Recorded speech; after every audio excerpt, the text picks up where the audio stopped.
Have you ever heard of a guilty bystander? No, because you cannot be a bystander and be guilty. Bystanders are by definition innocent. That is the nature of bystanding. Wow, a strong defense from Jerry Seinfeld's attorney, Jackie Childs.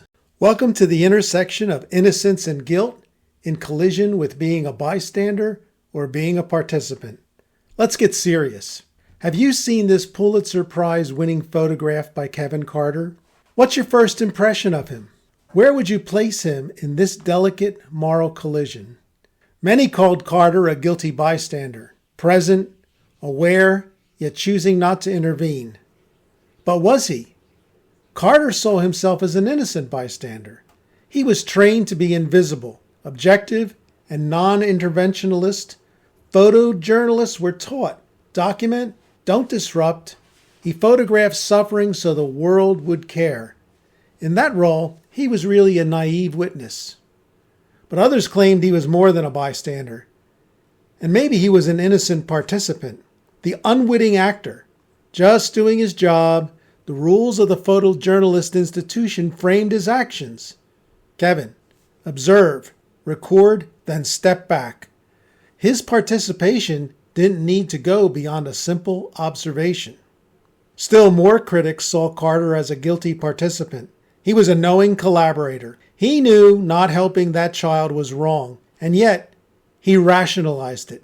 There was a disease risk.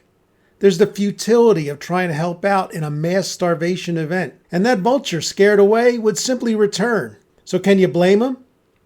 Or is that how complicity begins? Small, rational, humane. Actually, most people agree Carter was a bystander, but history likely remembers him as a guilty one. He didn't intervene. He took the photo, and yes, the image shocked the world. But Carter really is the archetype of the silent witness, the one who sees but does not act. He later died of suicide, haunted not just by this image, but all that he had witnessed through his photojournalistic career.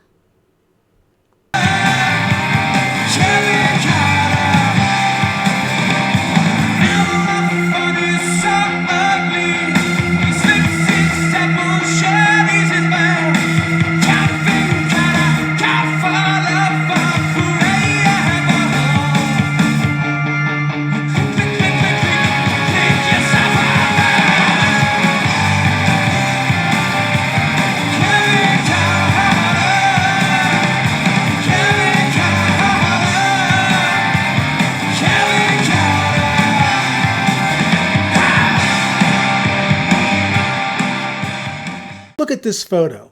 People in the foreground are filming civil unrest. Where do they belong? They're not naive. They know exactly what's happening. They're not silent. They intend to share this footage and capitalize on the content. They're not unwitting actors because they chose to be there with their phones ready.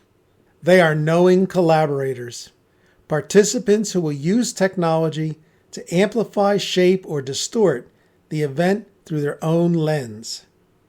They may incite others, fuel outrage, or spawn copycat citizen journalists, not to bring the peace, but to capture the moment and capitalize on the video. So here's the question. What's the real difference between Kevin Carter's photo and the flood of videos capturing the next sensational crisis? Carter's image shook the world, but will theirs? Or are we all, in some way, just learning how to be witnesses in a world where watching is a form of participation? Where would you place yourself, and what responsibilities come with the lens that sits in your hand?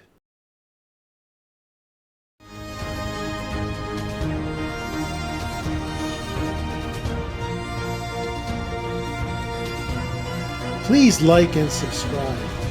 If you would like to support the channel, buy us a cup of coffee. See the link below in the description. And as always, thank you for watching.